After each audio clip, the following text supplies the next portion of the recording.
Thank you for joining us. This is Paul Wilson. And Chris Emke. And you're listening to the Diesel Performance Podcast. Guys, we got a special treat for you today. It's a little bit out of the ordinary as far as our episodes go. Yeah, so a couple episodes ago, you guys might have heard, we were talking about this slightly. A gentleman by the name of Brad Chumbley had emailed you saying that you were more popular, or you were more famous, if you will. He accurately described me as more famous. Anyways. It was hurtful, Bradley. But he had some inquiries or some questions for emissions-equipped trucks and tuning and parts and aftermarket and reliability for a speech he was doing. Yeah, for class. So he's in college, so more power to more education. Yep. He's out in California. He works at CAT in California. And he came across this persuasive speech he had to give for speech class, and he decided to write it on why you should consider emissions-equipped power. Yeah. Essentially. I think he might have titled it a little bit differently. Well, we had so much fun helping Brad out that I asked him if he could record the speech and send it in. Well, hold on. First off, we all get an email. So you, myself, and Nick Pregnance over at Duramax Junior Calibrated Power all pitched in, gave him some information. You know, we have the trucks. We have accessibility to the stuff. Is what we do on a daily basis. Blogs and videos and podcast episodes galore. Drive these things on a daily basis, nonetheless. And he got an A. Nailed it. Yeah, I mean, hey, you know what? That's the first A I've ever gotten on a speech. So I just want to put that out there. Chris, you did not get an A. I helped. He got an A. I helped. I'm still part of this. I am still part of this, and you know what, dude? I'm taking it. That was a win. I dig it. I dig it. So we asked Bradley to record his speech. We're going to play it for you guys, and then we're going to talk a little bit more about it. Hell yeah. Clean sweep, myth or modern reality? I'm going to address the question today: can a diesel engine-equipped vehicle make reliable and significant power with the emissions equipment installed and not tampered with? That second portion, not tampered with, is in correlation to the hardware and hard parts of an after-treatment system. So what is the emissions equipment on a modern diesel vehicle? There are many components of a modern diesel engine, such as a diesel particulate filter, a DPF, a DOC, an SCR, which is similar to a catalytic converter on a gas engine, and an EGR. There's also urea injection for newer vehicles. So there's many components to it. You know, all these components do is they prevent a modern diesel engine from producing the harmful chemicals that diesels are known for emitting, such as nitrogen oxides and particulate matter and black smoke. Now, I'm going to talk about something. There's something else I want to talk about before we dive into this, and that's a term that many believe to be mandatory, and to others, it's kind of taboo in the aftermarket industry, and that is the term deleting. Now, what is deleting a truck? So deleting a truck basically means to cut off, remove, block off, modify in a way to remove the after treatment. So cutting off a DPF, a DOC, an SCR, blocking off the EGR, removing the EGR and putting block off plates, removing a urea injection tank, and removing a hydrocarbon injector, or tuning them to where they do not inject urea or hydrocarbons. So that's basically what deleting a truck is. It's removing or disabling the emissions equipment. And this is thought to be mandatory by many to build aftermarket power, especially reliable power. And a lot of people believe this to be because all this extra stuff, they think it's not needed. It's excessive. All this DPF, DOC, SCR, this whole jumble of half the alphabet is now on my truck. But like anything when it first comes out, this is a whole new system of vehicle that came out. And when something first comes out, usually it's not going to be great, especially a system. So when they first came out, they put a bad taste in a lot of customers' mouths. And for good reason. A lot of them weren't designed very well. And not just for pickups. That goes for off-highway and commercial use too. But hopefully I'm going to be able to use some good supporting evidence and some basic knowledge to convince you that nowadays we have designed some better after treatment and you don't need to delete a truck.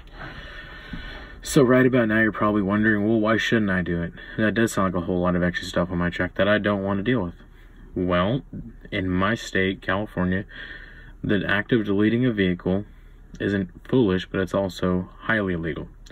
Under the Clean Air Act, Section 203, U.S. Code 7522, a fine of up to $2,500 may be fined for the individual for removing a DPF filter on a vehicle that originally came with a DPF filter. Now that fine may be even more for someone like a shop or like a dealership. If they were to do it, it would definitely be more if that fine was imposed, more than $2,500. But for the individual, it would be $2,500 when imposed. Laws are going to vary from state to state, but it is illegal in every state to delete a vehicle. So it's not just illegal, but it's very foolish to delete a vehicle because it avoids your warranty from the factory. So as I said before, all modern diesel engines, so new trucks, and usually these trucks that we're going to be doing this with are post 2010. So they're fairly new trucks, and you're probably going to still have a warranty on them if they have low miles. Well, if you go hacking off half of your exhaust and replacing it, you're going to void your warranty. Now, there have been ways that I've heard of some people getting around this, but for the most part, due to the fact that you have to change the state of the ECM to tune a vehicle, you're going to void your warranty from the factory. So if anything happens to your vehicle separately from the exhaust, then you're gonna have to pay for that out of pocket, which can be pricey. So now that we know kind of some basic reasons why we shouldn't be deleting a truck, there's still some out there that believe that you have to delete a truck to build power.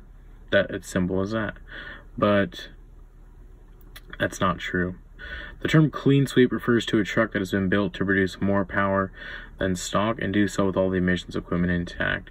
And I got in contact with 3 gentlemen from Calibrated Power, Paul Wilson, Chris Emke, and Nick Pregnitz, the founder of Calibrated Power, and they were extremely helpful in providing me with some really good evidence for this. So the first truck we're going to talk about is a 2015 Dodge 2500 with a Cummins engine in it. This truck was acquired in January of 2015, and it made about 345 rear wheel horsepower at about 30 miles on the odometer. The truck currently makes 650 rear wheel horse, and the truck has 57,000 miles on the odometer, and that's since 25,000 it's been modified to make that power output. That's about 50% more power. So it's significant power.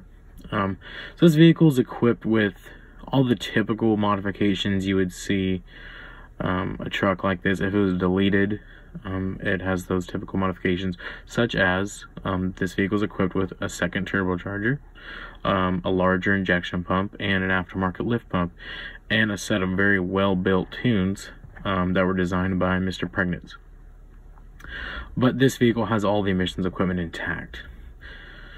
Now, I wanted to use multiple trucks. I wanted to use a second truck for my supporting evidence because many people are picky about the vehicle they drive, and I mean, and for good reason. So, and especially with diesel engines. So, the second vehicle we're going to talk about is a 2012 Chevrolet 2500 with a Duramax engine in it. This truck was built by the gentleman down at Calibrated Power in 2016, and like the Dodge discussed earlier, when it started, it was completely stock, all the emissions equipment intact and not tampered with. This truck is equipped with a stock replacement style aftermarket turbocharger, a second CP3 injection pump on top of the figuratively stock CP4 injection pump, and another set of well-designed tunes. And the truck currently makes about 620 rear wheel horsepower.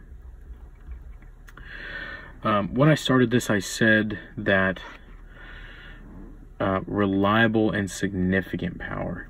Now, that reliable term can be debated, but this truck that we're currently talking about, this Duramax, it's participated in many pulling competitions. So for those that don't know, this is a sport that uses high-powered diesel pickups or gasoline pickups, but it uses high-powered trucks to pull a heavy-weighted sled a given distance as fast as possible.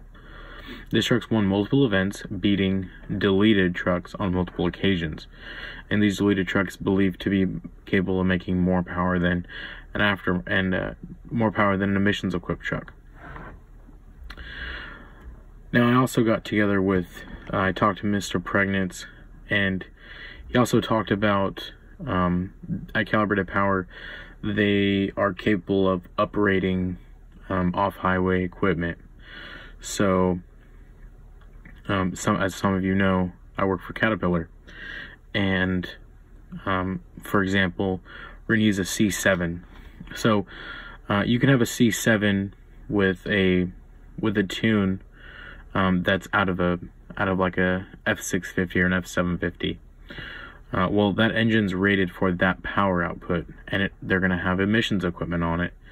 Well, one thing that you can also do, if your truck is past the manufacturer's warranty, you can uprate an engine.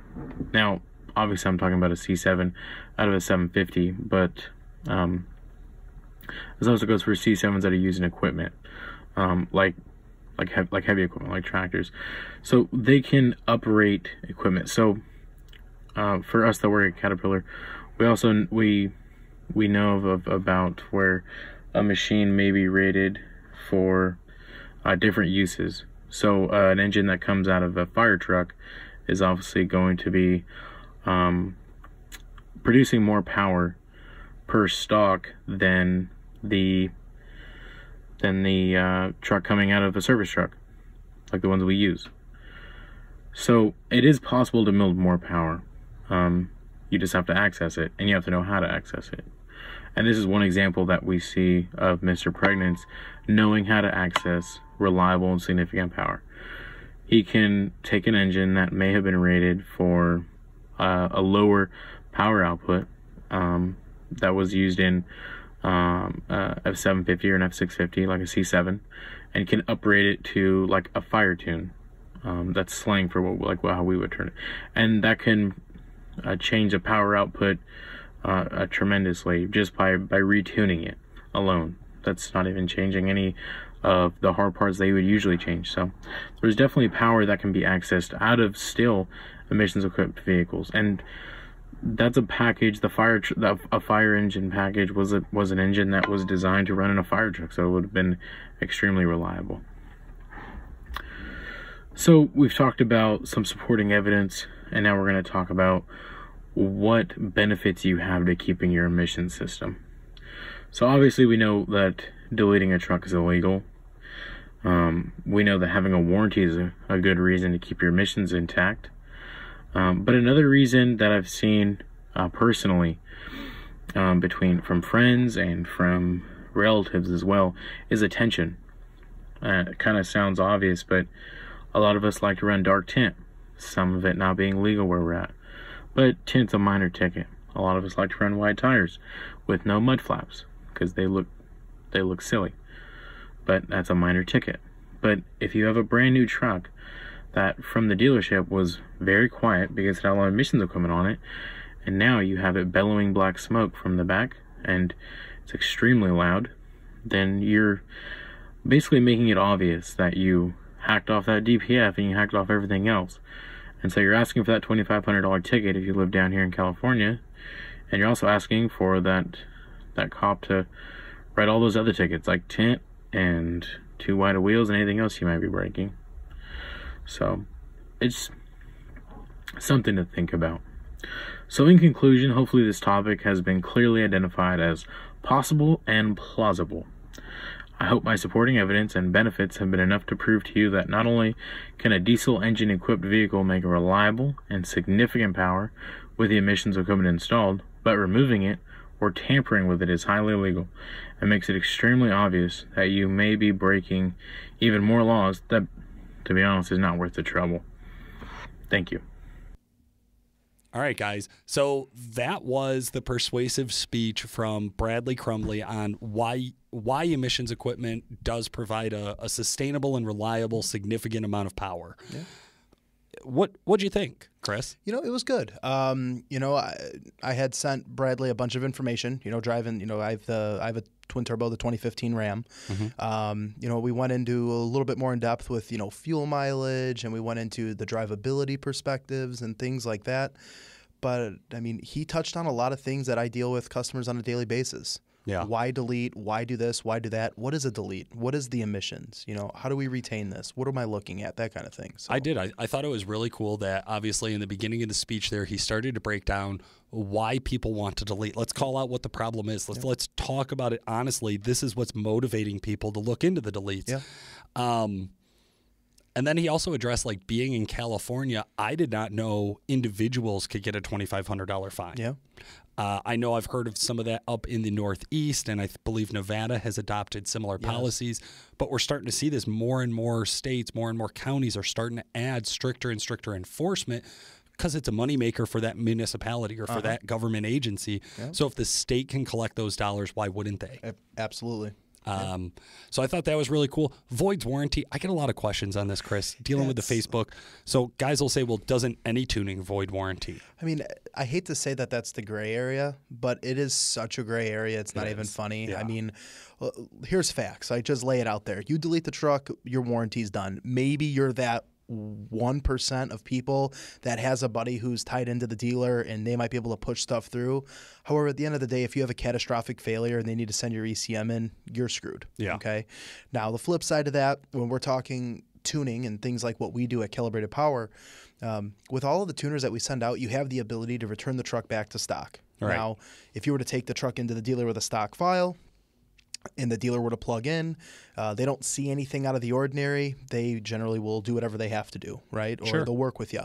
However, if that ECM has to come out of the truck and they need to send that ECM in, you know, because there was, again, a catastrophic failure, there's a risk involved. But anytime you have less red lights in the mix, you're off to a better start. So me personally, I've worked here, it's been here longer than I thought, but going on 5 years. Yep. And I can honestly say I haven't had a single customer call me directly and say, hey, I had your tuner. I returned the truck back to stock, took it to the dealer. They said, listen, you're SOL. Yeah. All right. Very, very rare has that situation, I think, come up for anybody. I want to remind people, too, you may have a local dealership who doesn't care if you delete. And if you never leave that radius of being able to get your truck to them, that's great. You're golden to an extent. If you go across the country, if you travel, if your truck's going to break down when you're on a trip with your family in the middle of vacation, and you have to go to a new dealership, that is where I've seen more problems come up, is when somebody is on the road, they are traveling, and they get into a sticky situation. If your truck's down and something catastrophic has happened, you don't always have the option to return to stock. So there is always a risk when you're tuning your vehicle. The likelihood is clearly higher to lose your warranty if your truck has physical modifications to it, regardless of what those modifications are. Yeah. I thought the other cool thing here was he started to get into the myth, and I think we both deal with this myth on a very large scale. Yep. I have to delete to make power. Yeah, no. I love, first off, knowledge is power, right? Yeah. When anyone does any investigating or research on different platforms and what they can do with their vehicle to make a little bit more power, you know, the general consensus is delete, delete, delete. And then they stumble across us. Right. And they ask us questions. And I love when guys like, oh, I just, I don't want to hurt the truck, just want a little bit more power. And, oh, well, we could do this, emissions on, go through the whole spiel more or less. And they're like, no, that's impossible. And you sit there and go, well, I daily drive a 2015 that makes, more power than what we're going to set you up with, 100, 150 horse more. Well, that don't last. Well, I mean, from that information that Bradley was given till now, the truck is literally just rolled 60,000 miles. Yeah. 60,000 trouble-free miles. I've gone on 6 road trips this year in that truck alone. I put 20,000 miles on the truck this year. And that's just you. That's just me. That also, you're not even counting in a countless number of dyno passes. You know, I had to go get a dyno graph for your truck the other day, and I saw how many passes they had recorded. Don't remind me. Dude, I mean, I've taken the truck to the track on 3 separate occasions. I've sled pulled that truck myself twice, 2 times from one of the other sales guys last year when Nick still owned it. Yeah. But that was our R&D truck. Like, that truck has seen, honest to God, 200 to 300 dyno pulls. Yeah. No lie. You know, that truck, I mean, it's a nice truck, but it's been used. And it's stock DPF, stock EGR, all stock emissions equipment. Those parts have never been replaced. I think an NOx sensor. Well, no, I did the update from the dealer where they removed one of them. Right. But that is the factory emissions. In the next month or 2, we were planning on, actually, we could talk about it. Yeah. We're planning on pulling the EGR system off. Yes. And we're going to document that and say, hey, here's, you know, at that point, it'll be 65,000 miles on a 2015 Ram.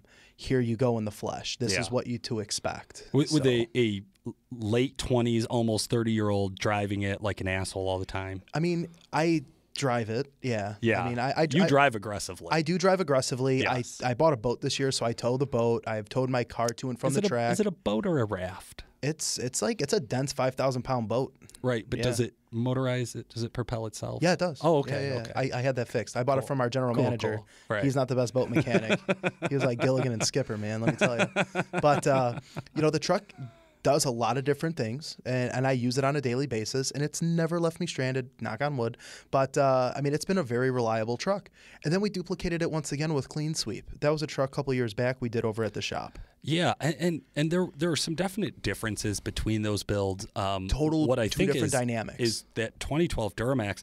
I thought it was funny. So Bradley, quick minor correction here. Clean Sweep was actually the name we gave to that truck. Mm-hmm. It has kind of turned into a description of emissions-equipped power trucks, right? Like, so if you're going to go high horsepower with your truck and leave the emissions on, we would call it a Clean Sweep style truck. But that title, that name, we actually originally named that truck because it was the first time that we knew of that somebody had gone past 600 horsepower with factory emissions equipment and then actually used it. Well, like not just a dyno run, but actually got out in the dirt with it. Let's talk about that progression. So 2014, I started working here, and Nick, our boss, Nick Pregnance, had a 2011 Denali with a set of compounded turbochargers and a CP3 over the CP4. And the truck made around 640 wheel horsepower, if I remember correctly. Yep. The truck was never used anything more than going to the track. I think I clicked off like 13 O's at 100 and change. I mean, it was a good running truck. Sure. But it was never sled pulled. It was never operated more so than going to the track on 2, maybe 3 occasions. It was mostly just his daily driver. Exactly. So then we have this idea hey, we're in the hub of sled pulling. Let's build a work stock truck, but let's not delete it. Let's keep all the emissions on and let's see what we can do. And that's where Clean Sweep was born. So that thing had a host of different stealth turbochargers on it. We tried a bunch of different configurations on that. It had the CP3 over the CP4, had a couple minor bolt-ons. It had a transmission upgrade, a lift pump, tuning, of course, and it killed it. Yeah. I mean, it did really, really well. Yeah, absolutely. My old co-host, Danny Voss, you guys may remember, he drove that truck, took home, half a dozen first place finishes. I want to say over 12 top 3 finishes for a single season. I think he was only in the middle of the pack 2 times the whole season. We put it through the abuse. He sled pulled it 4 times in one day over at McHenry County Fair.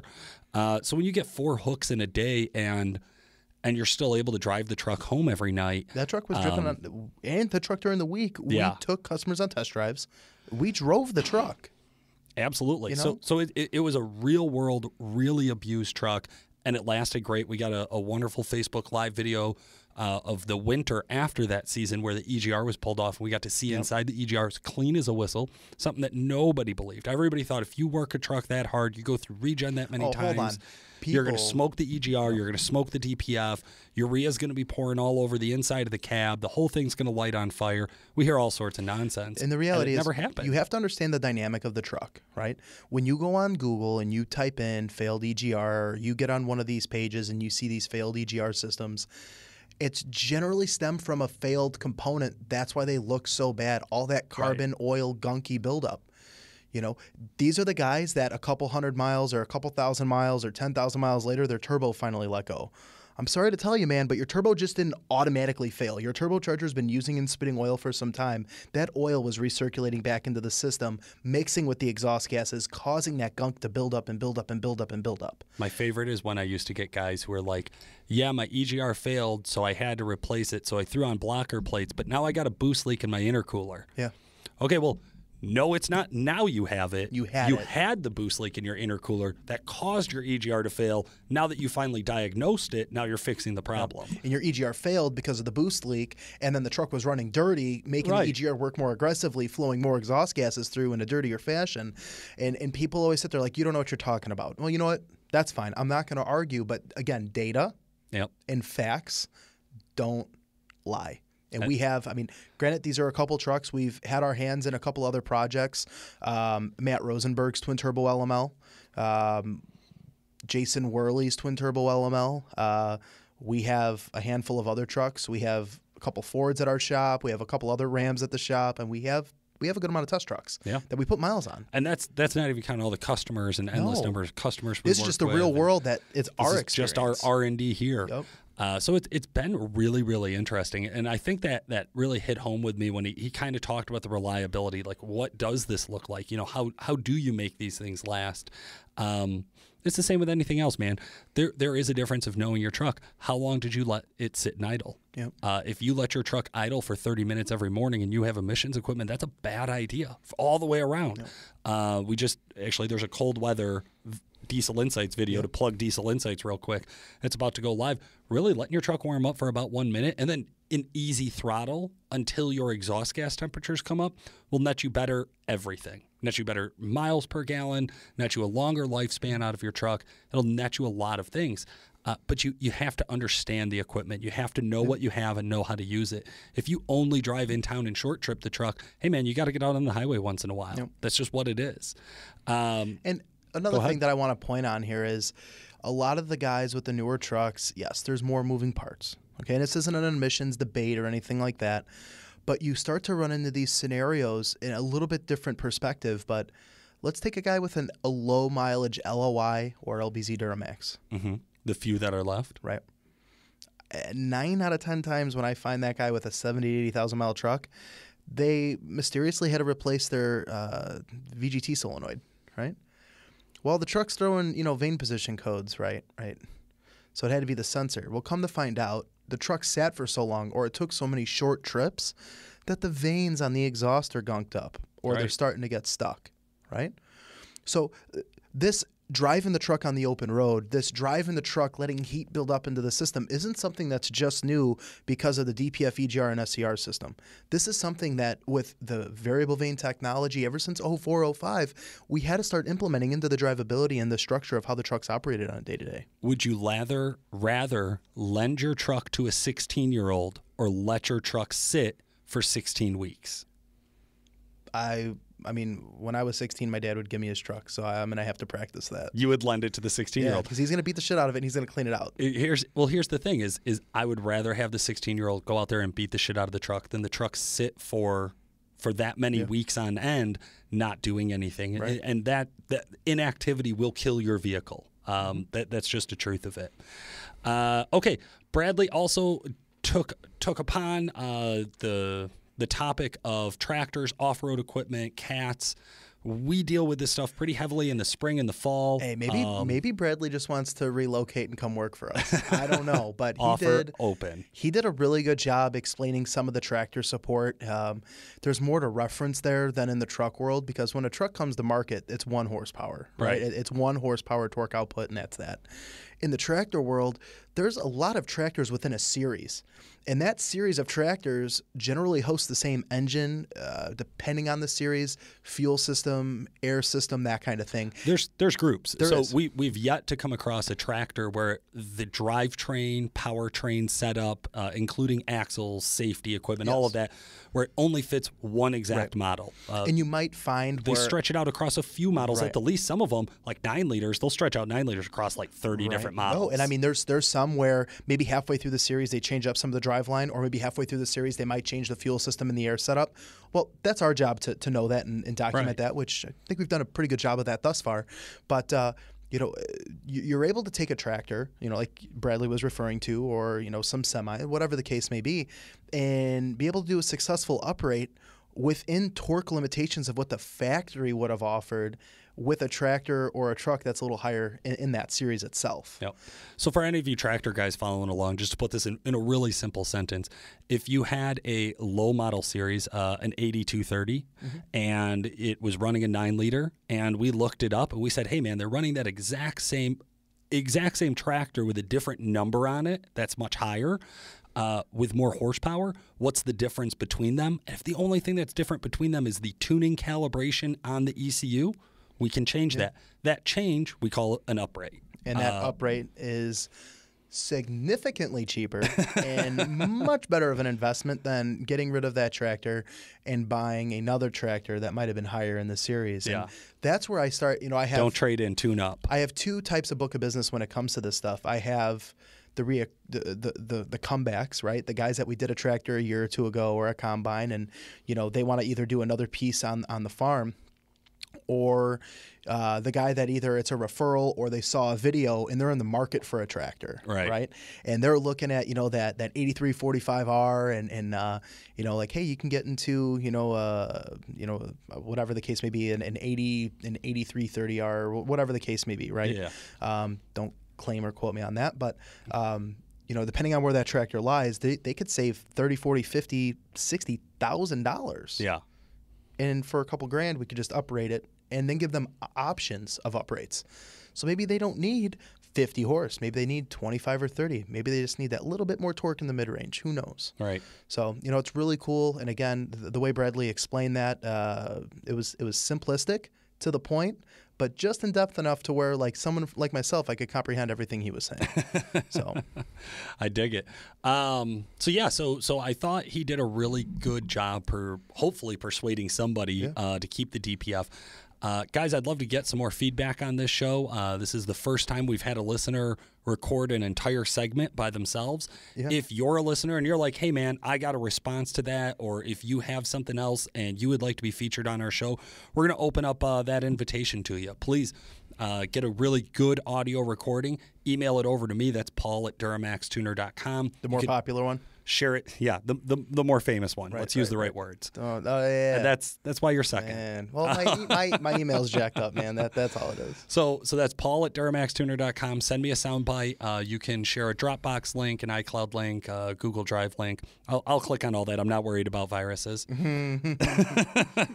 Just kidding. I open them all on Chris's computer.